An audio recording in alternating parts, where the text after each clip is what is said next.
Every sport has its arenas that become more than just places. Part of history itself, they become legends. And such is the case here in Darlington, South Carolina, the Darlington International Raceway. Well, today has dawned at 72 bright, sunshiny degrees. Now, the Weather Bureau says it's supposed to rain this week, and it rained heavily last night. But right now, conditions look just perfect for motor racing. Hi, everyone. I'm Larry Newber, and welcome to the very first stock car broadcast on ESPN for 1987. This will be the Grand National Sportsman-type stock cars. And joining me in the booth, Benny Parsons, a man who has been bitten by this racetrack that a lot of people call a lady on more than one occasion. You know, Darlington has many names, Larry. The people here at the racetrack call themselves Darlington, the racetrack too tough to tame. Some of the riders that follow the circuit say they call it the lady in black. Well, the old lady last winter had a complete facelift. She's now young, she's good-looking, she's smooth.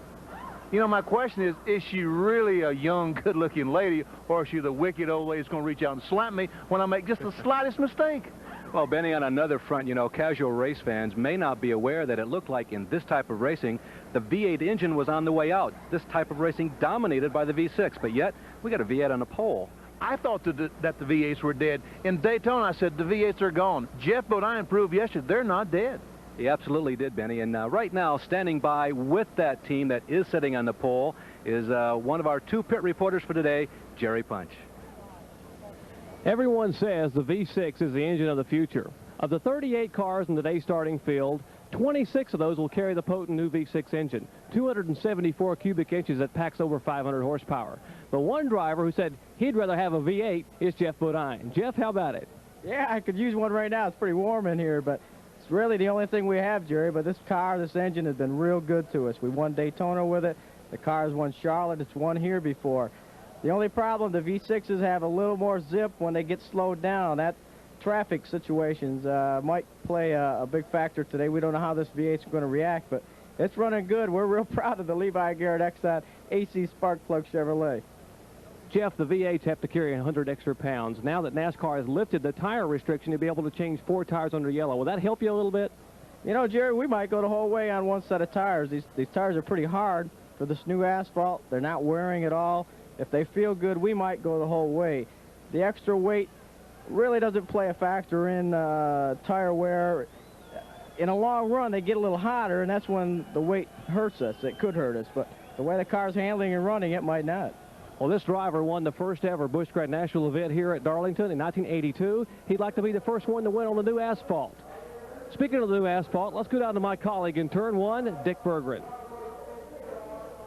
Well, this is historically one of the best races that we broadcasted any given year on ESPN. The race is always incredibly competitive, lots and lots of lead changes. You never know who's going to win this thing until it's over.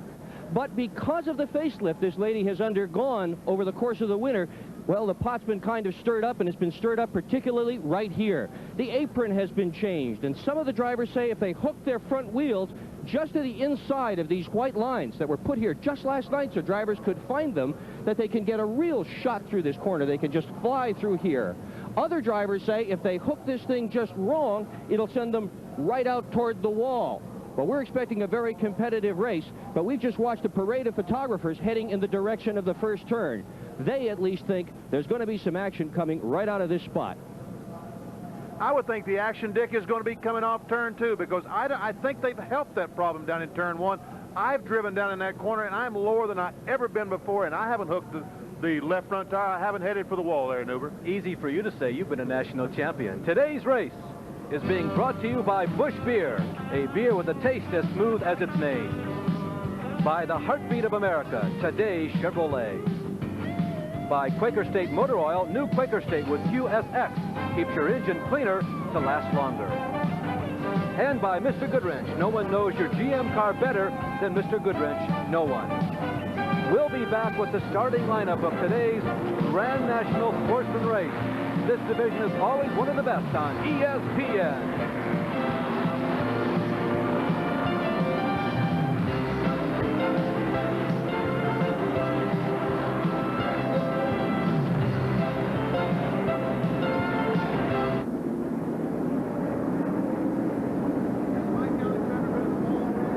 He blew a tire late yesterday.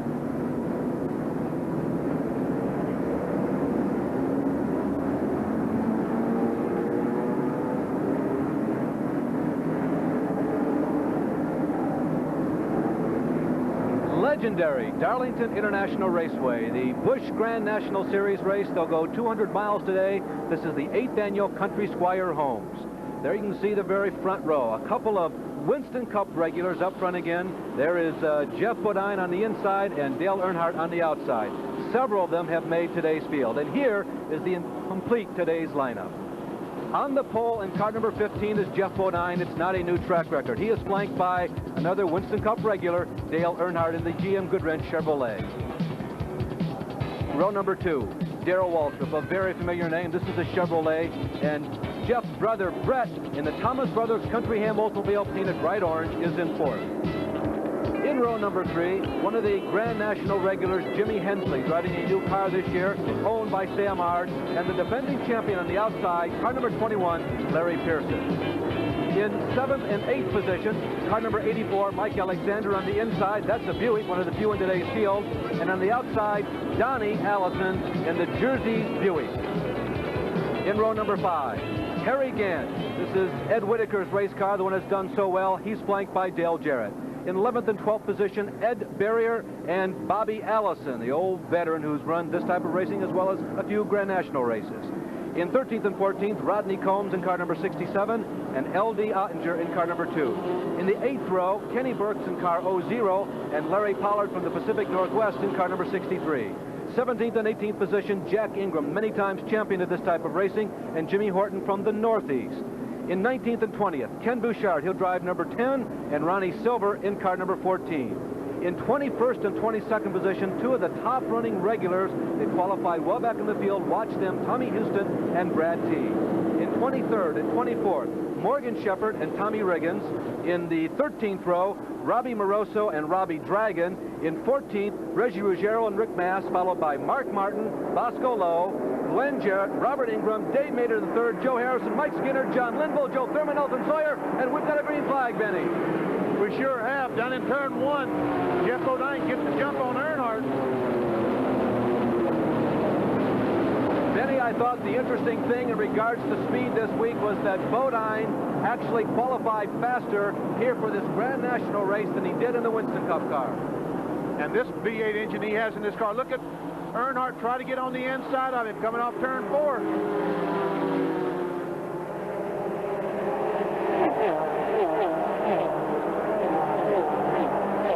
Lap 1 in the books. It belongs to the pole setter, Jeff Bodine. Dale Earnhardt is in 2nd position. Darrell Waltrip is 3rd. And Brent Bodine and that bright day-glow orange, you might want to call it an STP. If you're a Formula 1 fan, let's call it Rocket Red. And Brent Bodine is making a move as they go down the backstretch. The leader continues to be Jeff Bodine, and Earnhardt is putting the pressure on. Mark Martin has spun coming off the 2nd corner. He hasn't hit anything. No He's getting back. He's getting back. No caution flag, Benny, and they're side by side for the lead. You can see Earnhardt going to the inside of Jeff Bodine as they go to number 1. We've had our first lead change. Now, no yellow flag. Mark Martin is tearing through the pit area in the backstretch. He is trying to preserve his lap. It might be close. Watch for the red and white Thunderbird to emerge. He's into the pit. Bodine trying Earnhardt again going in turn 3. He has position. He has a spot. Now Earnhardt will try to duck back under him, and he does. Wow, what these guys are going at it today. And while they've been paying attention to each other, there is the other Bodine, and what's that guy in that red and white number 17? I think we've seen him before.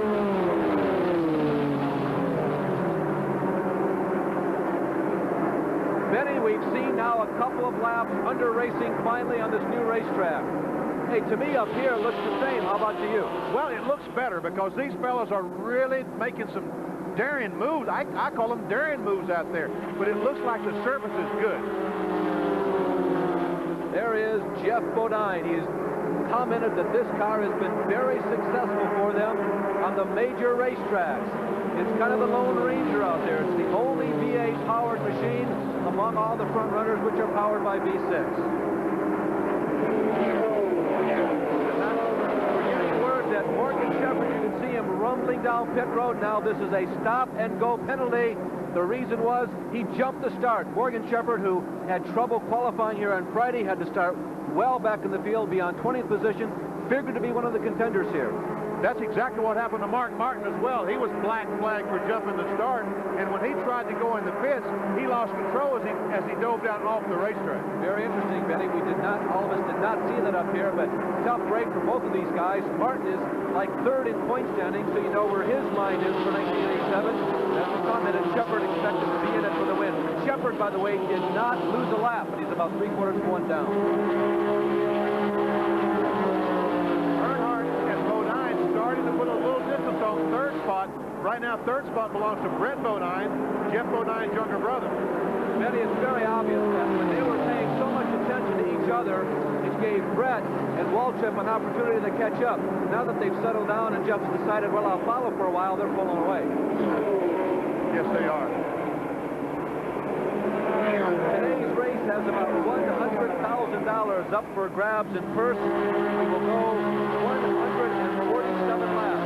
That's 200 miles on a 1.366-mile raceway. Here comes Bodine again on the inside of Earnhardt. He has position. Two of the absolute highest stand-on-the-gas guys in all of racing, and they could do this all day. They will not let another guy lead if it's at all possible they can get to the front. Now watch Earnhardt try to dive under Bodine here. Now, a couple things are playing into this as we watch this artistic battle, our piece of artwork that these two drivers are making. You heard Bodine say, hey, I might go all the way on one set of tires. We figure everybody's got to stop at least once for fuel. If they have to change tires, that obviously might require a little more time in the pits. And if the two of them abuse their tires, even though it's a harder compound, a new, relatively green racetrack, that may force them to changing tires. Well, they just might. We're going to take another look at the restart. Now watch for a black and silver number 97. He's going to shoot out to the side. Morgan Shepard started on the inside of the 12th row. There you can see him darting down, as well as Mark Martin. Benny mentioned it. Now there's another car behind him. Looked like Dave Mader the third, who was also darting down there. But in the opinion of NASCAR officials, maybe Mader made his move after he saw Mark, which coincidentally was after the green flag. And we talked about Mark Martin just a moment. He once again is winning the pits on the back straightaway, and this time he very slowly went in the pits. Looks like he could have a problem. Yeah, Benny, as you mentioned, and we thought that he had spun as he tried to enter the pits. Half the cars are pitted on the front stretch here and the other half on the back stretch. We started 38 cars, and because of the relatively shortness of the straightaways here, it works out much better. They have the opportunity to put half the field in the back and the other half in the front. I tell you what, these two guys are really going after it today. You know, you thought they might take it easy for a few laps just to see what the new pavement was going to be like. Not Bodine and Earnhardt. They went after it the first corner of the first lap. They really have, Benny. There you can see the contest for third, quick glimpse of fifth. Third still belongs to Brett Bodine, but Waltrip is moving up the challenge. Waltrip, by the way, has got by. There's first and second, Jeff Bodine, Dale Earnhardt. Waltrip is third, Brett Bodine is fourth. Running in fifth position is car number 23, that is Bobby Allison. Sixth, make that Donnie Allison. Sixth is car number 5, Jimmy Hensley. Seventh is number 32, Dale Jarrett. Eighth is car number 33, that is Bobby Allison. Ninth is car number 7, that is Harry Gant. And in 10th is 84, who crashed in practice late yesterday afternoon, Mike Alexander, after qualifying pretty well. There was a smoker going down through 1 and 2. But we're back. Meanwhile, we're back at the leaders, and Earnhardt right on the back bumper of Bodine. That smoker was Jimmy Horton, Larry. Jimmy Horton. Jimmy, of course, is the modified driver from the upper Northeast. The black flag coming out for Jimmy. Jimmy, by the way, is a man who was tutored for a little bit by Bobby Allison a year ago, as the leaders have already now begun to move through slower traffic. All 30, well, make that 37 cars. Horton has pulled off, and Martin is not back out yet, but 37 cars remain on the track as John Linville gets the lap put on him, as does the number 0 car of Mike Skinner. Two of the people who started near the back of this pack. Wow, did you see Earnhardt come off the second corner? It's like he was shot out of a cannon. Onto a relatively flat straightaway. As they go on to 3, he's got the edge, and Earnhardt moves back into the lead. I don't know what he did going through the first and second corner that time, but he came off too like he was shot out of a cannon. You know, Benny, officially, this is one of those races we've had only 3 or 4 lead changes, but unofficially, that's treble. There's 3 times that, I think. It looked like the I think Jeff Bodine mentioned it with Dr. Jerry Punch earlier on that he was concerned about the car accelerating off the corner, the V8 accelerating off the corner. That may have been why Earnhardt was able to get away from it. Benny, we may be seeing some of that in the early stages here at the Darlington International Raceway. Today's Grand National Series race for late model type sports cars, stock cars make that, has been dominated by a couple of Winston Cup regulars, Dale Earnhardt and Jeff Bodine. To say that one of them is leading, well, it's really kind of misrepresenting what's been going on here. Basically, they have been side by side more than one of them has been in the lead since the drop of the green flag, and we are still in the very early stages of this race, but for the first 15 laps there have been 4 official lead changes, but many more than that if you could have tracked it all the way around the racetrack. We will be back with more from the Darlington International Raceway. The lady in black so far has been kind to all of these competitors.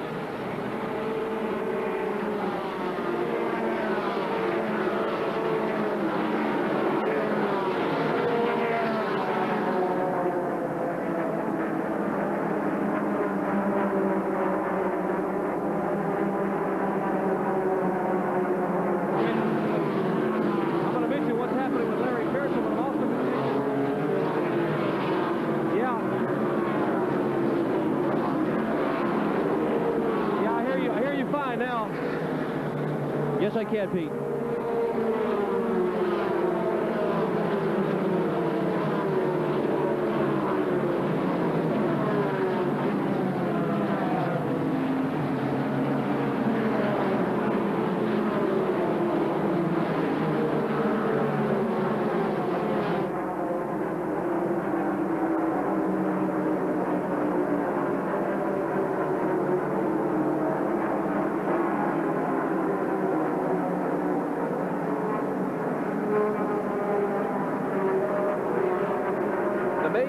On a recently paved racetrack. There you can see the leaderboard. It's Jeff Bodine and Dale Earnhardt, but as we told you before we went to break, don't worry about that. It's probably changed 3 times since that commercial ran. 6th through 10th, Jimmy Hensley, Dale Jarrett, Harry Gant holding on, and Tommy Houston in 9th, and Bobby Allison is currently in 10th position. I tell you, there is the leaders. Jeff Bodine still has the lead over Dale Earnhardt. The car that's really running strong on the racetrack right now is Morgan Shepherd. We saw him get black flag for jumping the starts. He came back on the racetrack, and he has maintained the relative position between himself and Bodine. And that's without the aid of the move-over flag, without the flagman letting the slower cars know that the faster cars approaching him. Benny, one of the pride and joys of the Buick V6 people is Tommy Houston. This car, I understand, has even been up into the wind tunnel in Detroit. There is Houston. Because of a bad qualifying run, he had to start 21st. He's moved all the way up to 9th, and Tommy Houston is the man on the move in this race up to this point. We almost had us an anxious moment going in turn 4 there just a moment ago. The leaders, Bodine and Earnhardt, ran across a slower car. Bodine tried to pass him on the outside, Earnhardt on the inside. It was about 3 abreast for just a few feet, but they were able to come through it okay. Benny, another dilemma, an age-old dilemma for competitors here at Darlington has been working your way through slower traffic. In your opinion, has the new pavement helped that situation out? Do you have a little more room to maneuver? It looks like it has. I haven't been out there with traffic, but it looks like it has. Watching Earnhardt and Bodine, yes. Last year's champion was Larry Pearson, and Larry Pearson continues to run in the top 10 right now. Matter of fact, no, he has slipped back. He's down to 12th position.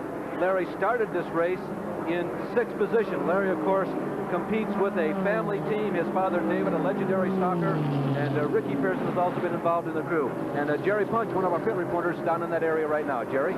Well, Larry's having a problem. The car is backsliding in the field, and his dad, 3-time Winston Cup champion, David. David, what's the problem with Larry's car? He's going backwards. Well, we don't really know right now. We think that he's got a tire going down, and he said it's real loose, so we just let him run as long as we can, hoping the caution come out. Well, Larry Pearson having some problems. You can't really blame him for not having his mind on the race today. You see, about an hour and 45 minutes ago, just as he was getting ready to strap in the car, he got a phone call from Spartanburg General Hospital. His wife, Kathy, had just given birth to his first son. She wanted to get out of the living room, back in her room, so she could watch his television and watch her husband race today. And a new child, a new boy, Larry Kirsten's first son, born an hour and a half ago. I bet you that's one thing that's never happened to you. That is terrific. That's great. That Congratulations, Kathy. You're watching. Absolutely. And maybe on the radio or on TV. Of course, this race is being broadcast throughout America on TV, and there's a regional broadcast, pockets around the country. The race is also broadcast on radio. And there you see the leaders. It continues to be more of the same story. That's Morgan Shepherd right in front of the leaders, if I'm not mistaken. And he definitely wants to get in line with those guys, so I think we're going to see something interesting right now. Benny, they have caught him. I don't think that Morgan is running quite as rapidly as they are, but trying to get around him is going to be like trying to pound out the dents on a fender with a pair of pliers. Really tough. It is going to be tough. Now look at these slow cars. Here the cars they're side by side in front. Now, wow! Elton Sawyer is in the way down on the low side of Reggie Ruggiero. They come out of turn number 4. Shepherd still leads that trio. Remember, he's trying to save his lap. Oh, boy, oh, boy. Morgan Shepherd, he picked the right eye of the needle to go through that lap. Wow. Speechless. I hope I don't see any of that tomorrow through my windshield, I'll tell you that. Morgan Shepherd temporarily with a clear track in front of him opens up about a 3-car length lead over that duel. Now Earnhardt may be thinking, hey Bodine, if you can't get the job done, let me go up there, because if we can keep this race between the two of us, we both got a better chance. Bodine looks on the inside of Morgan Shepherd that time, unable to get by. That's what Morgan needs right now. He needs for Earnhardt and Bodine to start racing each other and forget about him. Oh no. There he goes, down a lap. Morgan Shepherd gives up. Well, doesn't give up. It's like losing an arm wrestling match. It's fatigue. It's after having been pounded on and wrestled with and tugged at for several minutes, finally something has to give way. Boy, look at this traffic right in front of these leaders. Now, this is another bonsai deal coming up right here, Larry. It really is, Benny. There are 6 cars that are immediately in front of that trio that's moving through there. Now, Bodine will check the rear view mirrors, make sure the car is set right, and go down the backstretch, look up ahead, and now he has to make some value judgment. Instantaneously, the computer in the head. This time he tries to go low. It was the wrong decision, but he recovers. He goes to the high side. Earnhardt is right there knocking at the door. They're on the outside. Bodine chose to go inside that car. The fellow said he was going to go down. Jeff was lucky he didn't run in the back of that car. That was Bobby Dragon, another one of the Northeastern driver who's been running downsized late model cars that they have gotten around. Robbie Moroso is the next one coming up. Robbie Moroso in a red number 25. It's got gold numerals on it, similar to the Tim Richmond car as it was painted the early part of the year. Robbie is just a high school student. He couldn't qualify on Thursday because he was in high school. He came here on Friday, got about 20 laps, got into the race, and they get around the outside of him. They were able to get by him without too much problem, but they're still, look, 1, 2, 3, 4 cars right in front of them. Earnhardt taking a peek on the inside, can't get by. Well, up next will be Kenny Burks, and in front of Kenny Burks is the winner of last week, number 75, Brad Teague. No, I take that back. It's not Brad Teague. Yes, it is. It's Brad Teague and Rodney Combs. They'll be the next people that the leaders in approach. And Brad Teague was the winner last week at Martinsville. So, believe me, he's trying to stay in the same lap. Kenny Burks again in that red, white, and blue number 02. He gets the crossover flag from Harold Kinder. They look dead ahead to the number 67 of Rodney Combs. As this battle goes on, Tommy Houston is retiring from this event, apparently, Benny, after a great ride from 21st up to the top 10. One of the spotters told me they saw some smoke for the car, like they had an engine problem. He's going into the pits, and I'm sure one of our fellows down the pits can get a story from him. 13 career wins, but he'll not make it number 14 today.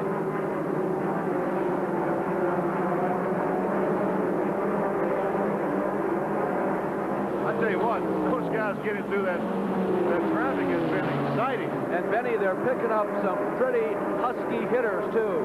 Right now they're approaching Mike Alexander. That's Mike Alexander on the outside in that black gold numeral number 84.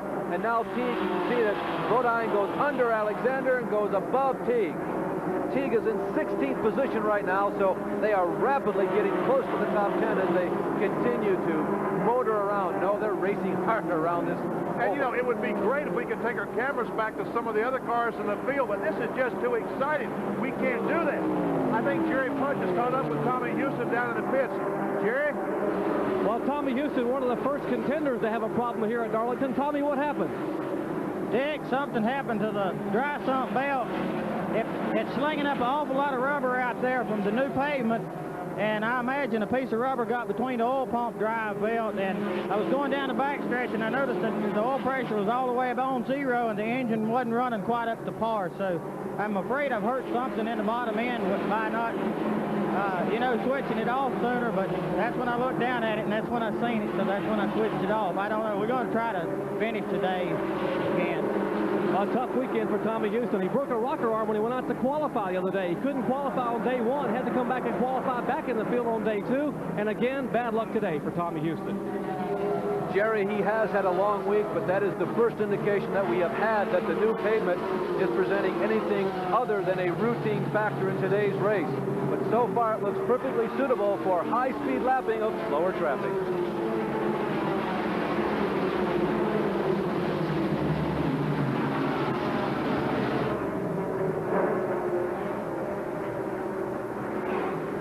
Laps. How many laps? Thank you.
Pavement this weekend here at Darlington, and assuming that everybody tries to make this race in one stop only, whether or not they change tires is going to be a very interesting moment in this race. And Dick Bergen, who is the second of our two pit reporters, is standing by down there right now with a little more on that story.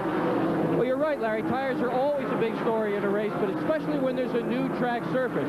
Now, Goodyear has given these guys tires that are a bit harder than the tires they're accustomed to running here at Darlington.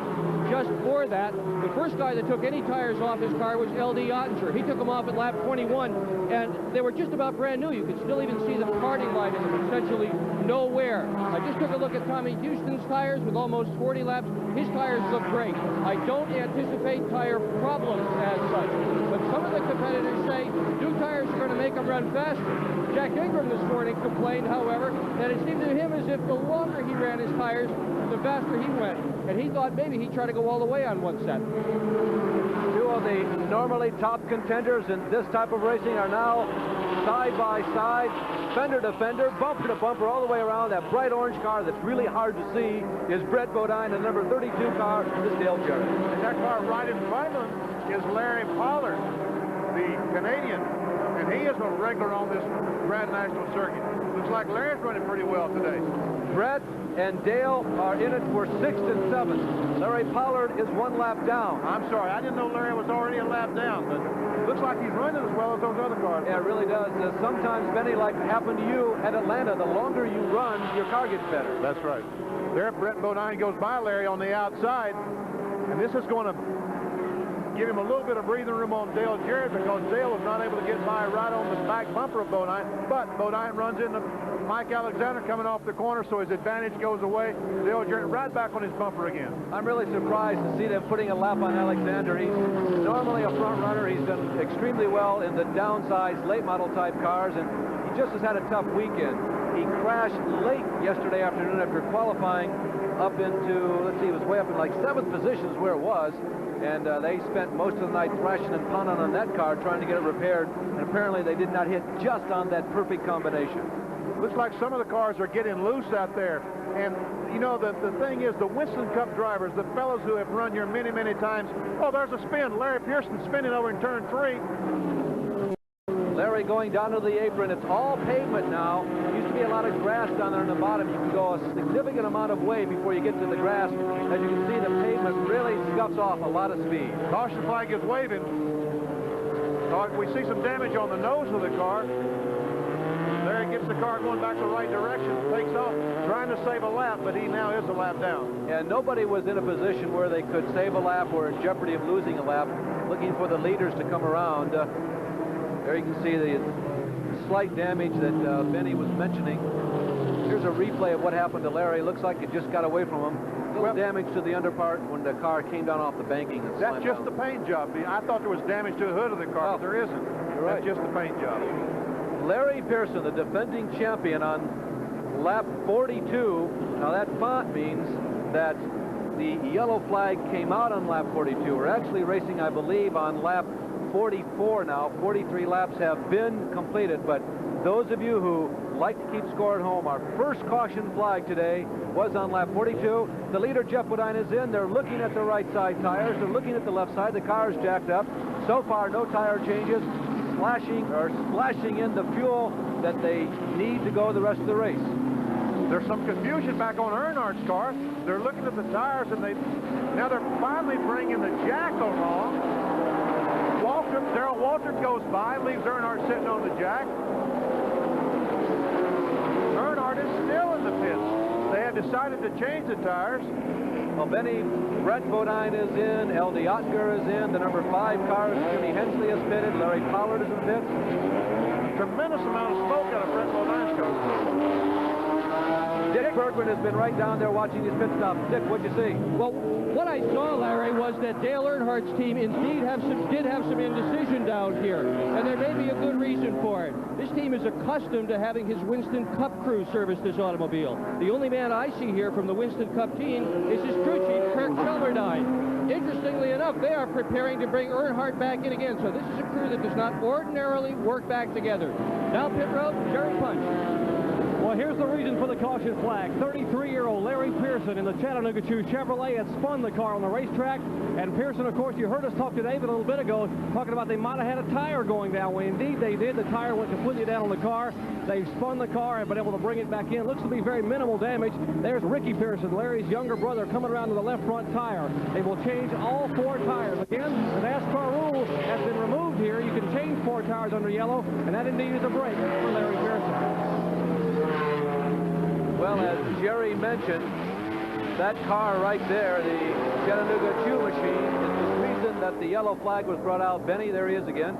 Well, what happened with Larry, if I'm not mistaken, I was looking at, I think he started to pass someone on the outside, and that car moved up. And when Larry jumped out of the throttle and hit the brakes, he had no choice but to spin the car. Now, a little bit of recap on the Dale Earnhardt situation. Those of you at home may be in for one of the real treats of motor racing in the 1980s, and that is watching Dale Earnhardt start from the back about 25 cars from the lead and race through them toward the front. Dale Earnhardt has not lost a lap to the leaders. Earnhardt is way in the back of this line. Jeff Bodine continues to be the leader with Darrell Waltrip second. Earnhardt has lost a considerable amount of ground, but he has a long time in which to make it up. So come back with us, because this could be great from here.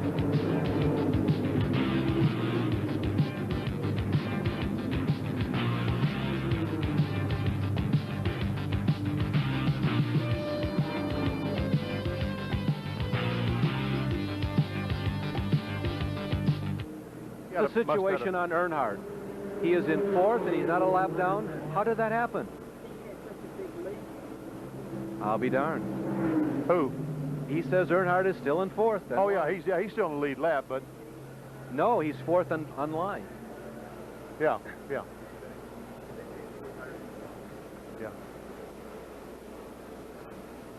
Harry Gant must have had a terrible, terrible pit stop.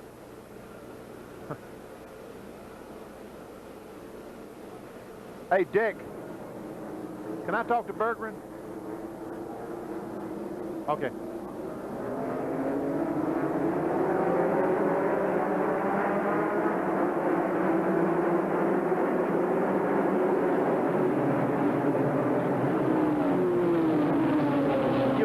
just about 1/8 of a mile of action, and Dale Earnhardt, we were a little mistaken. He did get out of the pits much earlier relative to the other cars than what we thought, even though it was a long pit stop. He has already vaulted up into 4th position, so we didn't mean to mislead you. There still might be some action as they start to lap again in about 20 more laps. Well, he's pulled up on the back bumper of the 17 car. That's Darrell Waltrip right now. Looks on the inside of Darrell coming off turn 4. Trying to get by. He's alongside. Darrell Waltrip giving Dale Earnhardt miles and miles of room, about 2 inches by my calculation, as Earnhardt goes underneath. Waltrip, I'll tell you, he hasn't made very many headlines in this race, but Benny, he's very cagey in a Winston Cup car, but I think in these Grand National cars, for some reason, I have the feeling that he may be the best. He's very, very good at figuring these races out. He is good at figuring out. I tell you, he has an opportunity to win this race. Darrell Waltrip can win. There's no doubt in my mind.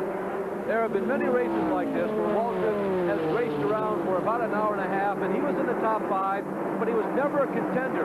And then all of a sudden, in the last 30 laps, if the car was working low, he dropped it low, started passing cars. If the car was working high, he went high, started passing cars there.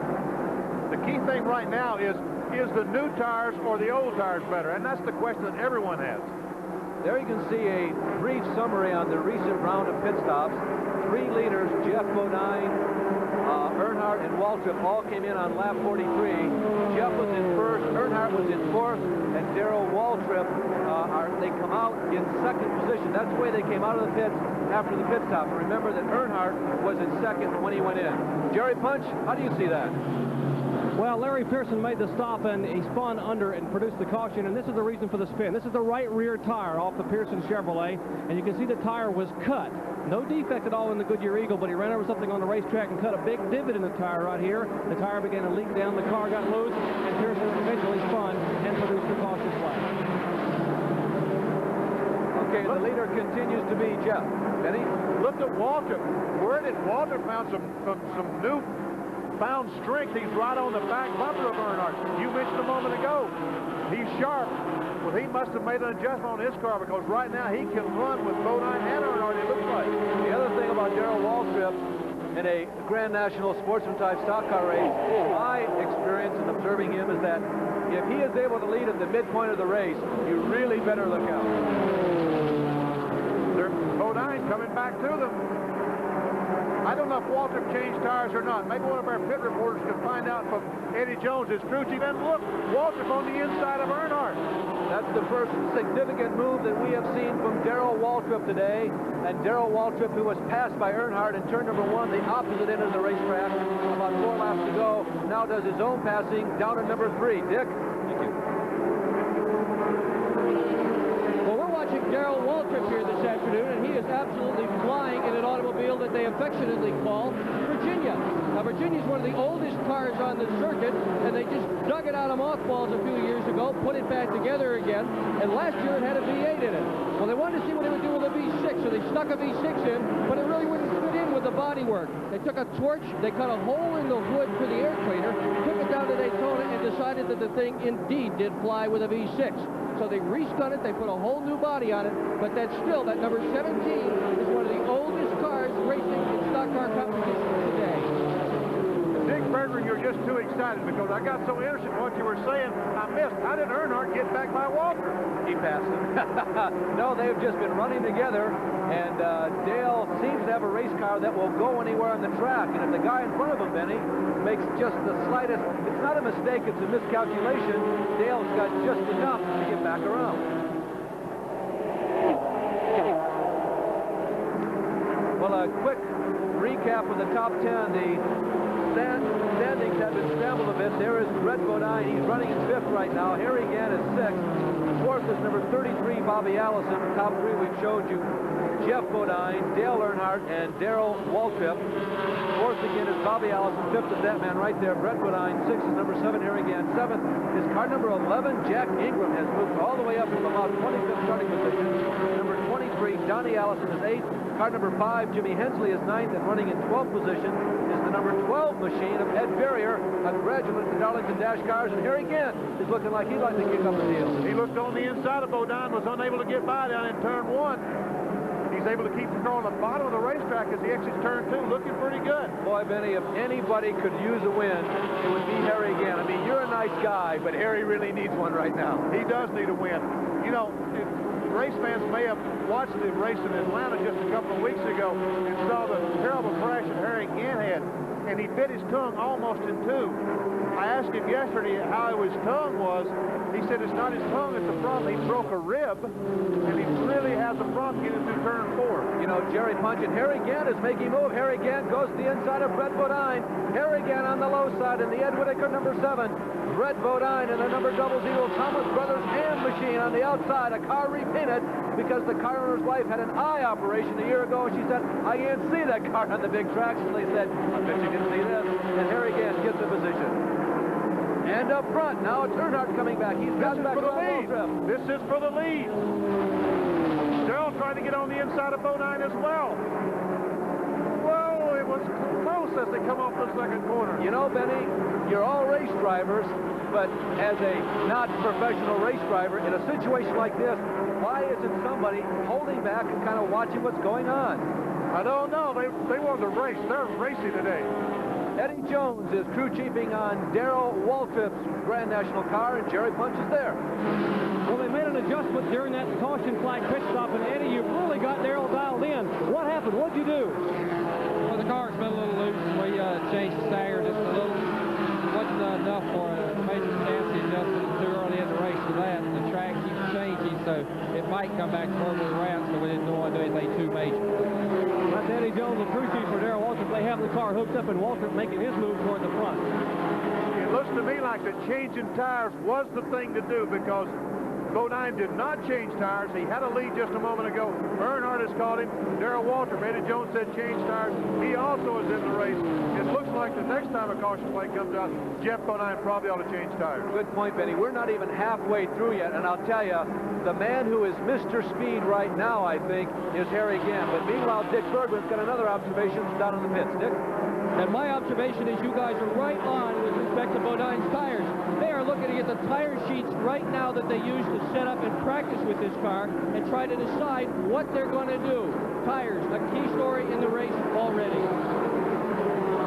60 laps officially have now gone by the board. Once again, we're going to go 147 laps in today's race. So you can see the 73 lap point will be the actual halfway point.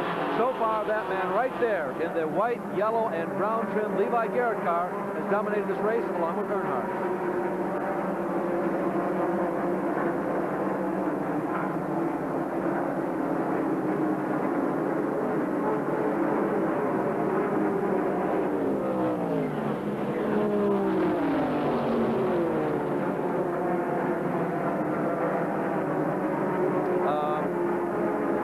It's going good. I'm just looking at the charts to see if anybody has made any significant moves.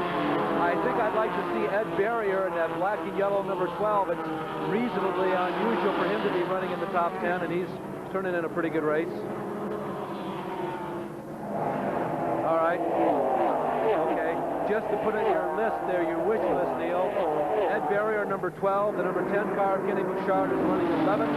And from 24th starting position, Tommy Riggins into the white and red 29 is 12th. All right. Ready? I'm ready. Yep. We might have a race here pretty quick between the 00 and Donnie Allison. And that's looks like Donnie's gaining on him. Good story. Is that the 97 car slowing down over there?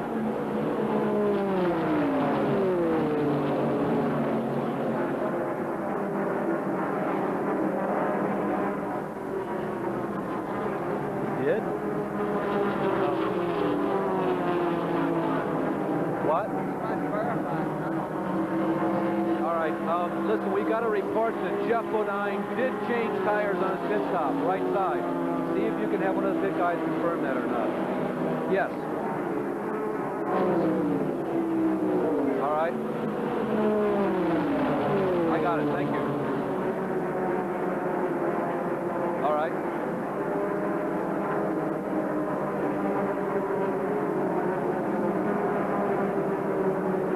Jeff Bodine, a year ago, one of the fastest drivers in Winston Cup racing, is on the screen right now. That's where he's been for most of his day, trailing on not only on the screen, but also on the racetrack, the number 8 car of Dale Earnhardt. That is, he's either been trailing him or the other way around. Earnhardt has been trailing him. In front of him all day long. These cars are so close, Larry. It looks like they're just tit for tat. The guy that's in front might, on the last lap, I don't even know if he's going to win or not, because the other guy just might pass him in the third. It'll be very interesting.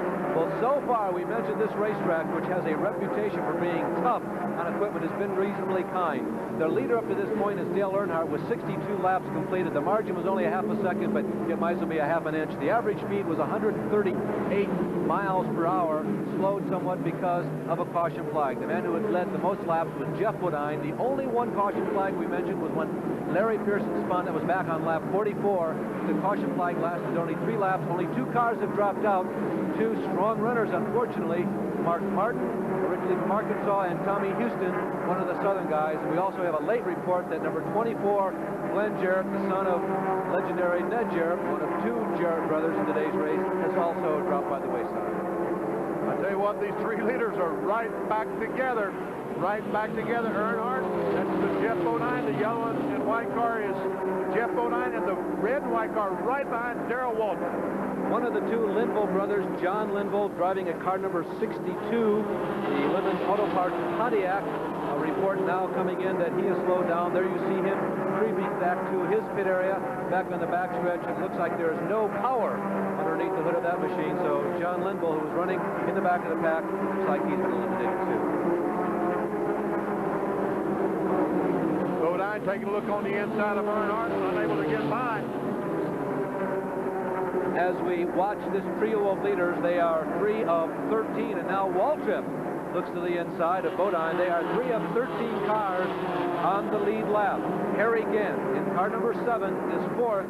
Just before we went to the last commercial break, Harry looked like he might have been the fastest car on the track, or at least he was as fast as the 3 leaders. I think you're exactly right. I think he is as fast as the leaders. Right now he has a problem. He has about 3 or 4 slow cars that he has to overtake and get by, and I'm afraid that's going to let the leaders get away from him just a little bit. Ooh, what a move Harry Gant put on him.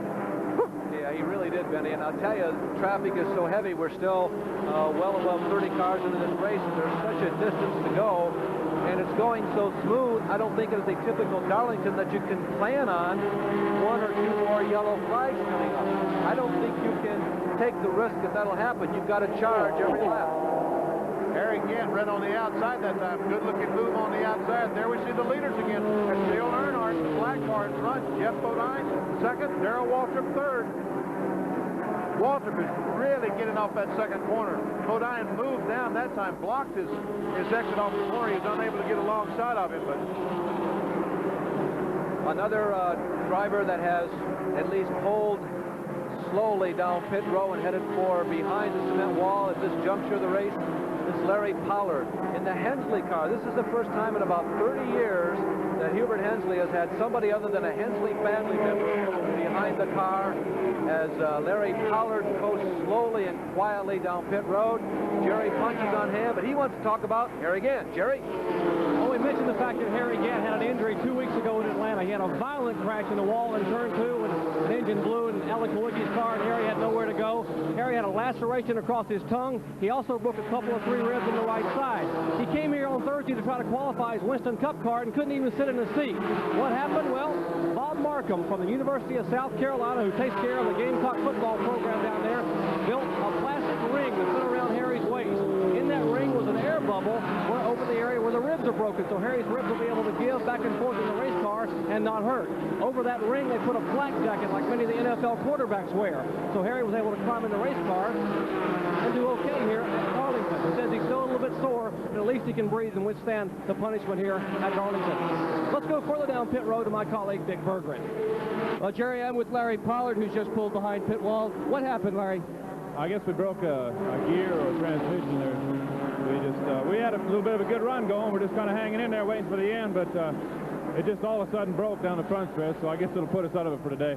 Now, these guys have had some tough luck. Jeff Hensley, that is one of the key players on this team, came down with mononucleosis, so he's not here today either.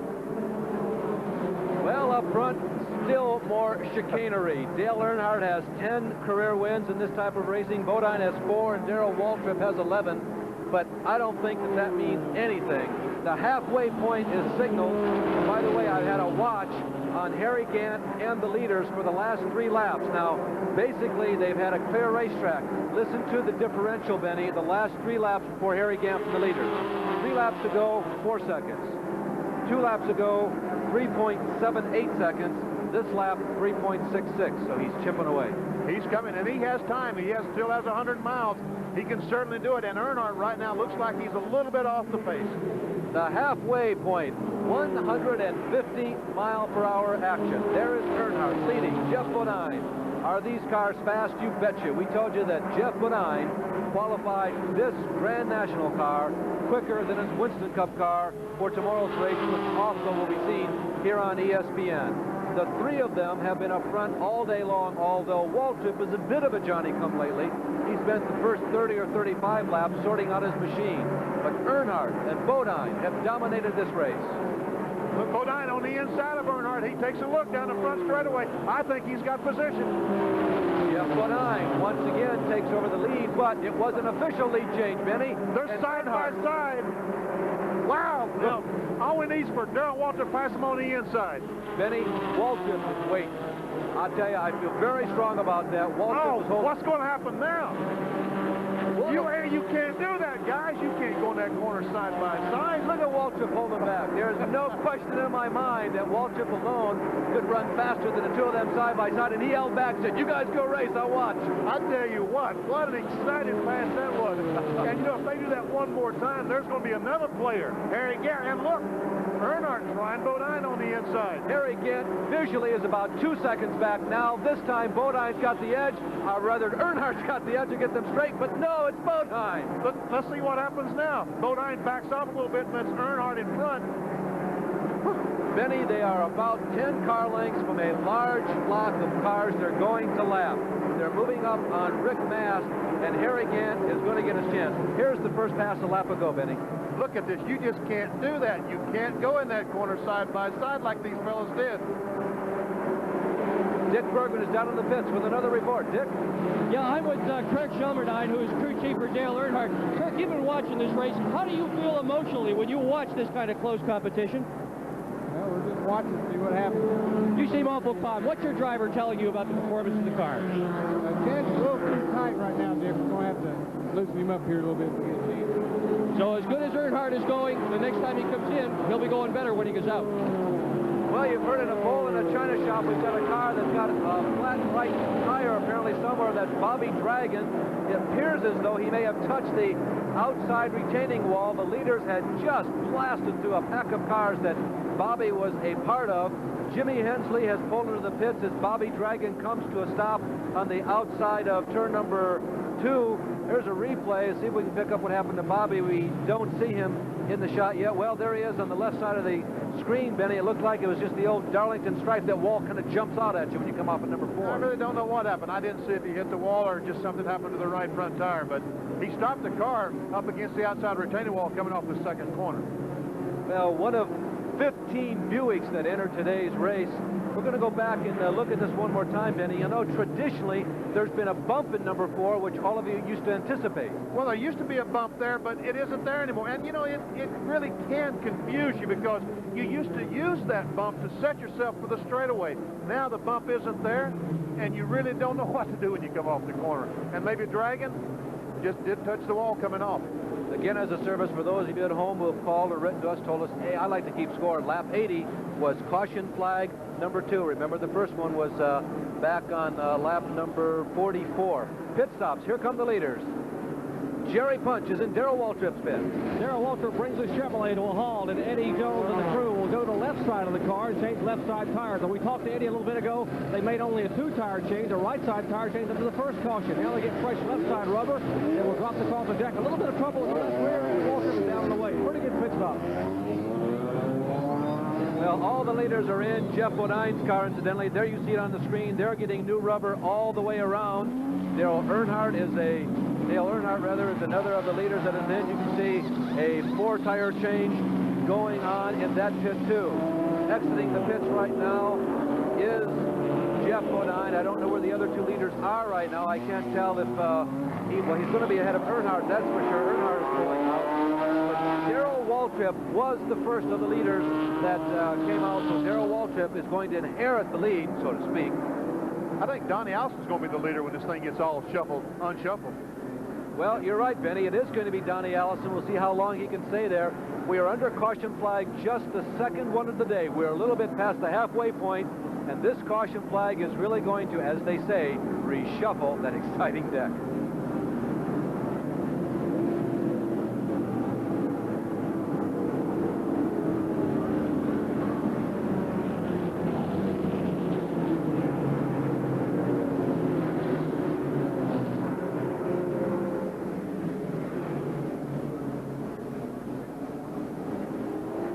No, he's been running a few races, but first he took two lefts.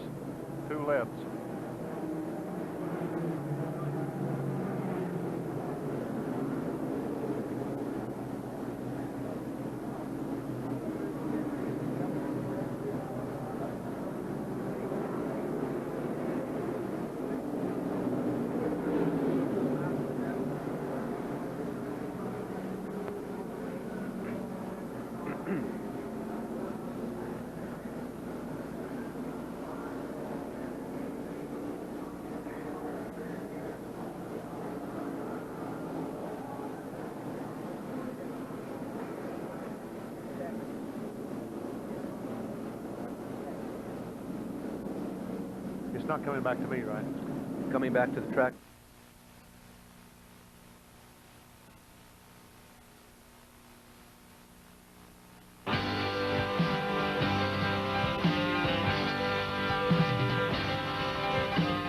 Passenger car engine's oil is circulated by a pump that's buried deep inside the motor.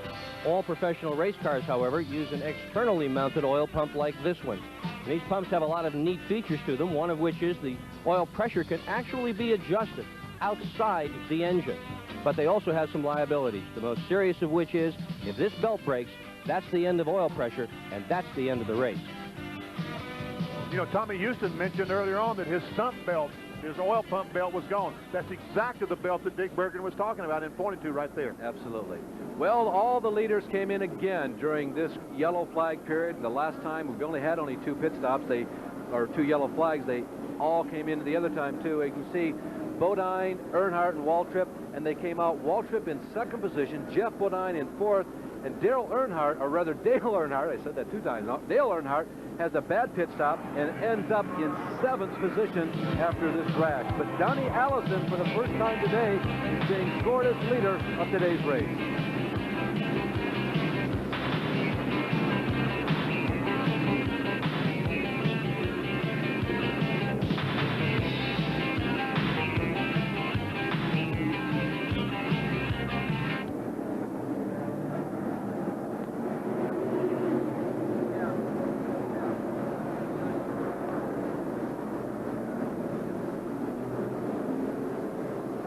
I tell you what, that Harry again, poor boy, I'm telling you. If Earnhardt's seventh, he must be ninth. That's exactly what he is. You're right, he's ninth.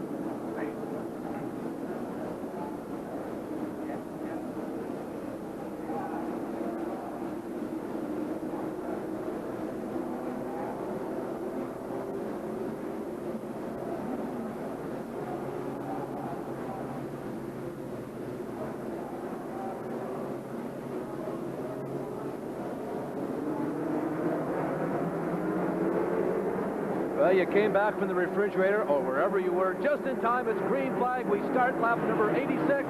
Once again, 147 to go. And the standings have really been shuffled. Donnie Allison is the leader. Darrell Waltrip was second. Brett Bodine was third. The green flag flew. Jeff Bodine was fourth. And Jack Ingram was fifth.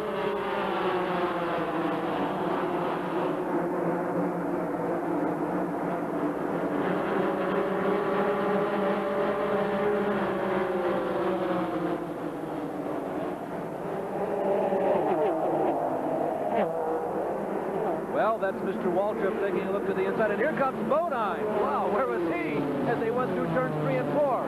Waltrip was looking to the inside of Donnie Allison. He couldn't get the job done, and here comes Brett Bodine. And they were actually side by side at speed through that corner. A great move by Darrell Waltrip, but he's in a bad spot, and he jumps in front of Brett Bodine and out muscles it. And look, here he comes on the inside of Donnie Allison. Darrell has found something there in number 3. It looked like he was using the banking and driving down the banking like a rim. Darrell Waltrip always has been able to get through that corner very well. He and Dale Earnhardt probably get through 3 and 4 as well as any drivers on the circuit. After the yellow flag, there's Bodine, and once again darting back and forth, trying to get around Donnie Allison. Donnie has been in the top 10, but not been running up with the leaders all day long, so we kind of anticipated the front-running cars to get around Donnie. There's, on the inside, Jeff Bodine going underneath L.D. Ottinger. Now the Bodines run 2nd and 4th on the track. That's Waltrip also continuing to run up front in that lead group. And Earnhardt's back there, guys. Yeah, Earnhardt is on the tail of that. Ottinger. Donnie Allison really holding his own here. Donnie has been running well all race. Yeah, about the 88-lap segment. Jeff Bodine right on the inside. Oh, they touched. Oh, how close can you get? Not the last lap, but you wouldn't know it. Bobby Allison is also in that group of cars that is within about 4 seconds. Harry Gant, and Harry Gant just had a very bad turn. Harry Gant is way on the far right-hand side of your screen as we look at that panorama going down the backstretch. He went very high in turns 1 and 2, but he did not touch the wall. So Harry Gant doesn't look like he's as quick as he was before the yellow flag, but still in the top 10. Bodine this time is able to get alongside Donnie Allison, get position before the exit turn 4, and is able to take that spot. And here's Earnhardt on the inside of Donnie, taking a look going down in turn 1. You know something, Benny, when a turn or when a pass takes place in turn 3 here at Darlington, I don't think there's any other racetrack in the world, as Earnhardt now moves underneath Donnie Allison. There's no other turn in the world where the pass takes place so quickly as turn 3 here. No, if you get in the corner just a little bit too hard, you're in big trouble. Now then, we're going to see if Bodine and Earnhardt can run Darrell Waltrip down. You mentioned earlier, Darrell Waltrip, one of the sharpest guys there is as far as a race car driver is concerned. He has a 2 or 3 second lead. Can he hold it? And the other thing about Waltrip is, unless that car is absolutely perfect, he's not going to run away and hide. He'll get a pace. He'll establish about a 20 car length lead and kind of park there and see just what the other guys have. Look, Earnhardt on the inside of Jeff Bodine going in turn 3. Earnhardt takes that spot away like a rocket ship down the back straightaway. Earnhardt must have his car handling very well right now.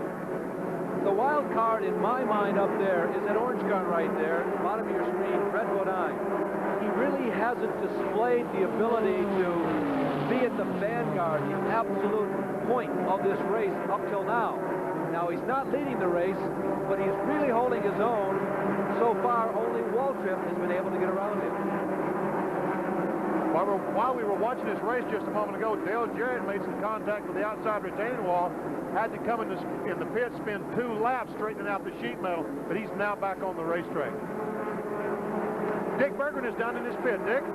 And I'm with his crew chief, Mike Bean. Mike, what is the damage like on the car? It bit the ball joints and the tie rod ends. You know, he said it felt pretty good except for his tire smoke, and I didn't want to take a chance of tearing the car up any worse than me. These guys really need to get a good finish. They don't have a sponsor on that automobile. They run full-time on this circuit. Dale has 3 full-time mechanics. He buys very expensive cars and engines, and he says that the prize money doesn't even come close to paying the bill. So he needs a good showing here this afternoon. The contact with the wall sure is not going to help that. Mike Bean, who was one time the crew chief for Richard Petty on his Winston Cup car.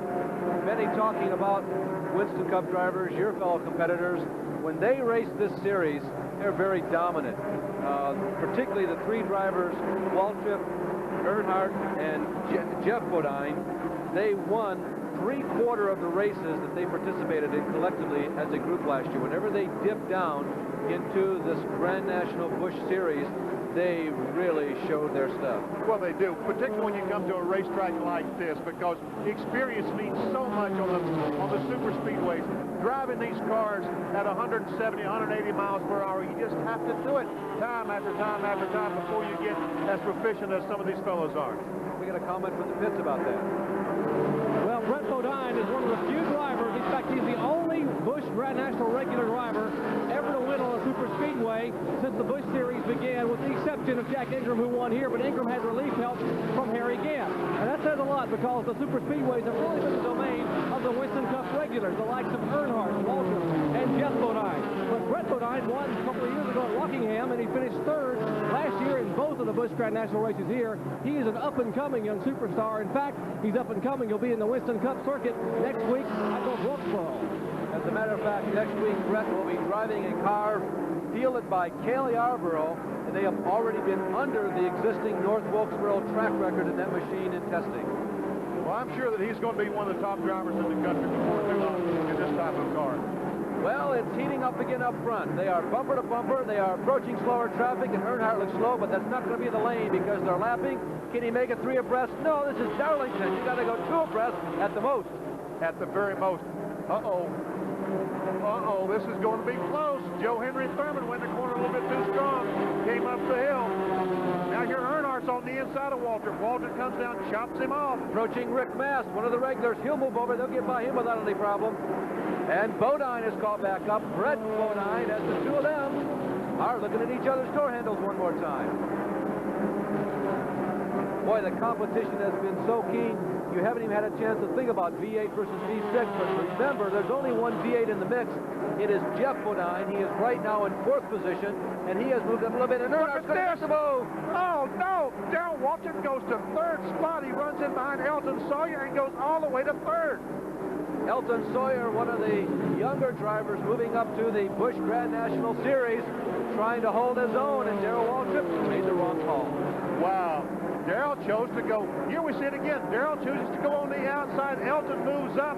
Darrell has to back off the gas. Earnhardt never backs off. He and Brett Bodine go flying by Darrell Waltrip. Benny, it was a hard call to make. It looked like that Elton was watching and was going to hold his line and leave Darrell with enough room on the outside. But at the last moment, Darrell looked low and then went high, and so did Elton. So that's what happened as you go through slower traffic here at Darlington. The pavement may be new, but in reality, it's the same old place.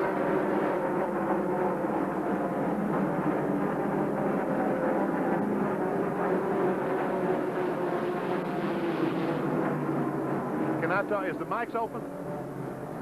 Dick or Jerry, why is the 5 car falling back?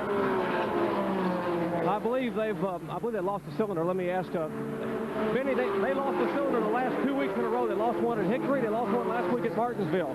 Let me get with Sam Ard. I'll ask him. No, Bodine. I'm sorry. Oh, you mean the 15 car? Yeah, the 15 car. Well, Dick.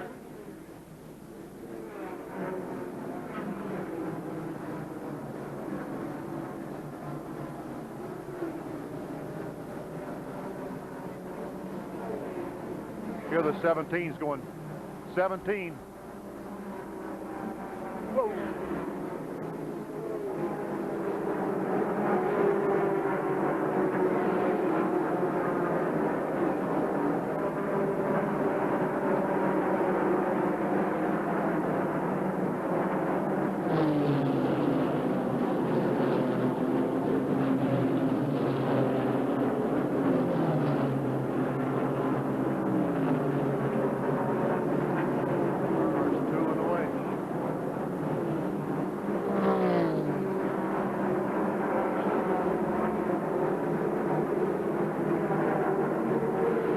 On the screen, you see several cars discussing 6th, 7th, 8th, and 9th. Let's see where they're at this time as they go by the front stretch. Looks like Bobby Allison right now in car number 33 is holding on to the 8th position.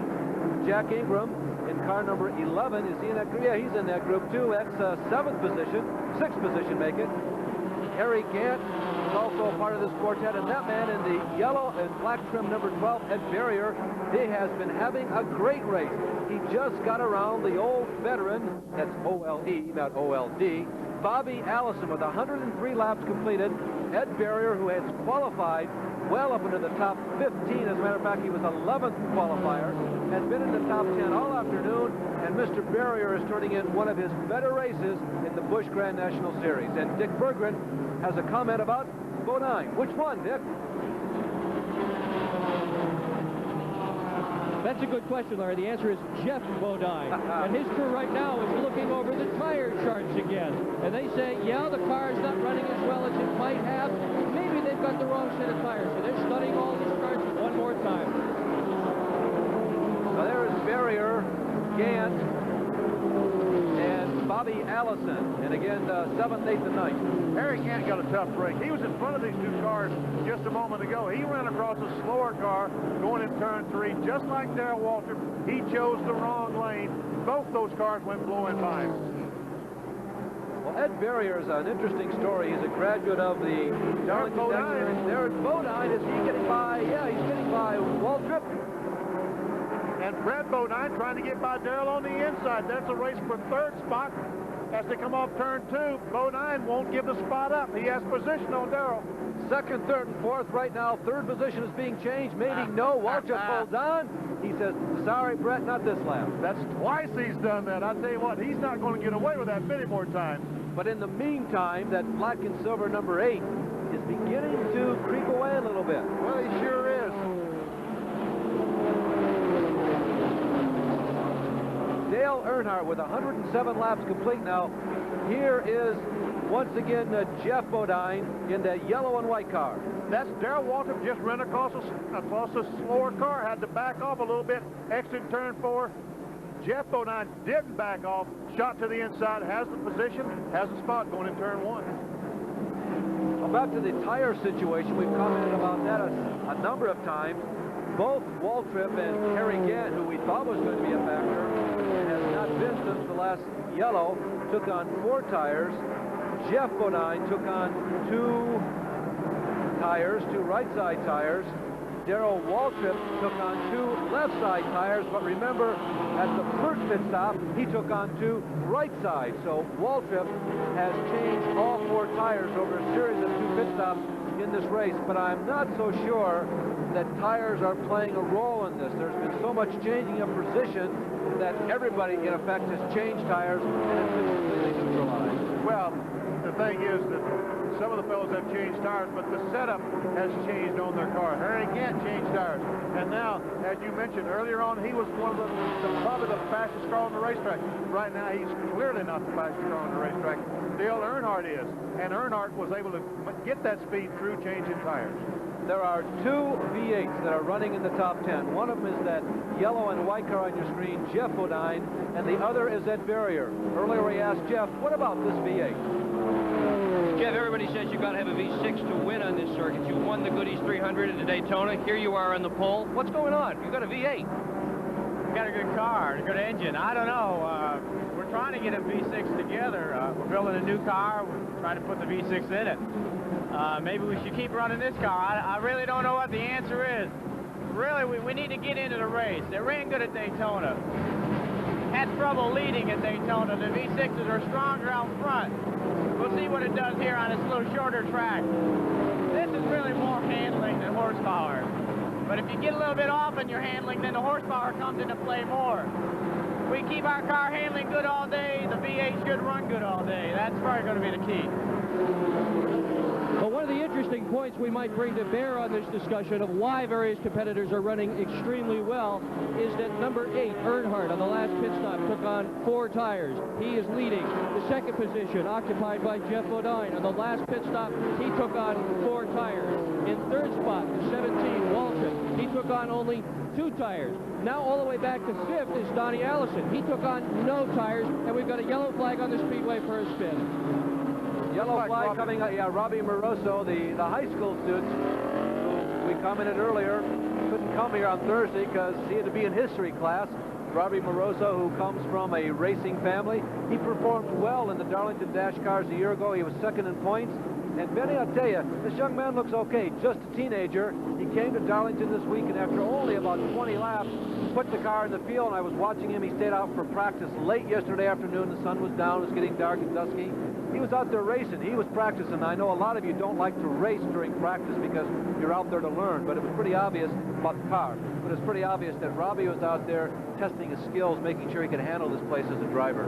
Well, that's good. You have to have the right kind of practice. And making this field was pretty strong because I think there was about 15 or 20 excessive cars that could not make the field. I think they qualified 55 or 60 cars for 38 starting spots. Absolutely, Benny. Those of you keeping charts, this yellow flag at lap 114, and picking up on your comment, some of the people, Benny, who did not make this race: Jimmy Lawson, a Grand National regular; Patty Moise, the young lady road racer that so many people are expecting things from; Steve Grissom, who is outstanding in the all-pro late model cars; Robbie Fagger, who came with an all-pro sponsored car. He comes with a great deal of optimism. It did work for him. And now we've got Jeff Bodine coming in, and Dick Bergman is there. Well, they're going to put at least 2 tires on Bodine's car. We do not see Dale Earnhardt come in yet. In fact, there's only a handful of cars on pit road at this point. Waltrip is into the pits as well. The 21 car, the Deuce are in. Several cars on pit road, but most have stayed out. Now look at this. Bodine is going to do 4 tire change. They're also making an adjustment on the wedge inside the automobile. As fast as he is running, they are saying, let's get this thing running even faster. Waltrip beats everybody out of the pits. Bodine is still here in the pits. Behind him, Donnie Allison still in the pits. And here finally goes Jeff Bodine to join the field. Well, Benny, the interesting part of that little sequence is a black and silver car did not come in the black and silver car number 8. Well, I guess that Dale Earnhardt figured that his car is running very well right now. Why take a chance on coming in, getting 4 new tires, and maybe getting a mismatch set that won't handle as well as these that he has on the car right now? So he just chose to stay out. And also Brett Bodine stayed out right along with him. Well, before this yellow flag, we had unofficially had 12 lead changes, about 3 times the number around the racetrack. It had been shared by 5 drivers, at least up to that point.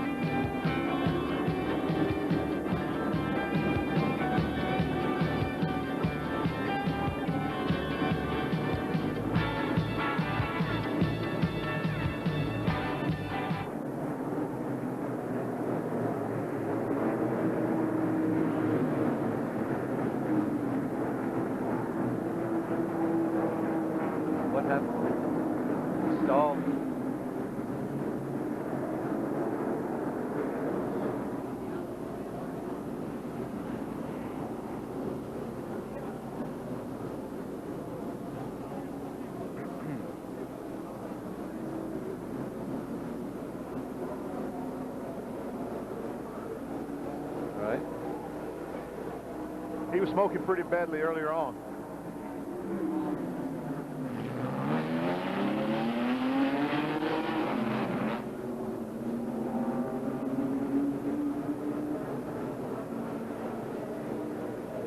Thank you. Okay, the green.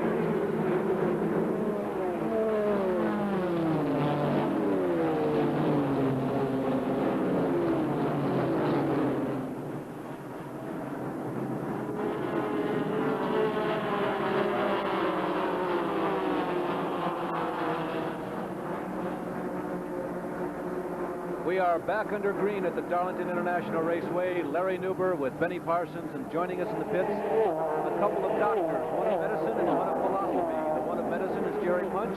The one of philosophy is Dick Bergman. As we go back to green, Dale Earnhardt, who was one of 4 drivers who did not pit under that brief yellow flag, leads this race. There you can see our pit summary at 114 laps. Coming out in 6th was Jeff Bodine. Out in 5th was Darrell Waltrip, and Dale Earnhardt, no pit. The other 3 were Brett Bodine, Jack Ingram, and Ed Berrier. But Jerry Punch, why do you know Dale Earnhardt did not pit? Well, we'll find out. Let's ask Kirk Shelburne, the crew chief. Kirk, why didn't you come in on that caution flag? A couple of reasons, Jerry. We're having trouble with traffic cars. We're narrow here, it's hard to pass. The last set of tires we put on really handled good, and it was just kind of a gamble, but we think the car ran a little faster the way it is on the old tires, and with a little jump on the other car starting first, it should pay off. I guess we'll see. Well, it should pay off. They want to keep that car out of that heavy lap traffic back in the field, so Earnhardt electing not to come in, to stay out there and lead, hopefully, to the checkered flag. Benny, there's a case where the venue, the place you're at, the racetrack, really played a role in whether or not you take the chance to come in. Well, that's exactly right. Dale Earnhardt, who was leading the race, said, look, I'm going to stay out here. I have clean racetrack in front of me. And right now, it looks like it was an excellent choice because Brett Bodine, who stayed out there, can't catch him. Jeff Bodine, Darrell Waltrip, cars who can run with him, they're way back mired in traffic. They can't get through the traffic. That was Waltrip working on Ed Berrier. They're in a tussle for the number 5 position.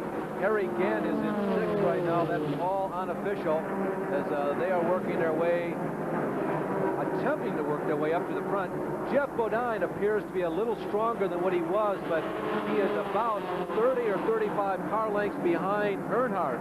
And we're not late in the race yet, but you get to the point here where you start thinking about it. It's 121 laps down, 147 to go, so real shortly here in about 6 or 7 minutes, it is going to be late. It is going to be. We saw Darrell Waltrip then move right alongside Jack Ingram's Skull Bandit, go take that spot over with ease. But, you know, Jeff, you talked about Jeff Bodine being 40 car lengths. Darrell Waltrip must be 75 car lengths behind Earnhardt. That's a lot of ground to make up in just 30 or 40 laps. Yeah, Benny, it doesn't look like that Waltrip's got a shot without a yellow flag. The shot for Jeff Bodine looks distant at this point without a yellow flag. Jack Ingram, we mentioned him. We haven't had a chance to talk too much about him today. He was the point leader already in the Grand National Series coming into this race, the 4th race of the season. And that could bode very well for him. He's very strong in the season as the Grand National season wears on. Brad Teague, on the strength of a win last week, was 2nd, and Mark Martin was 3rd. Dick Berggren. Yeah, some guys are clock watchers. Here's a young lady who's a watch holder.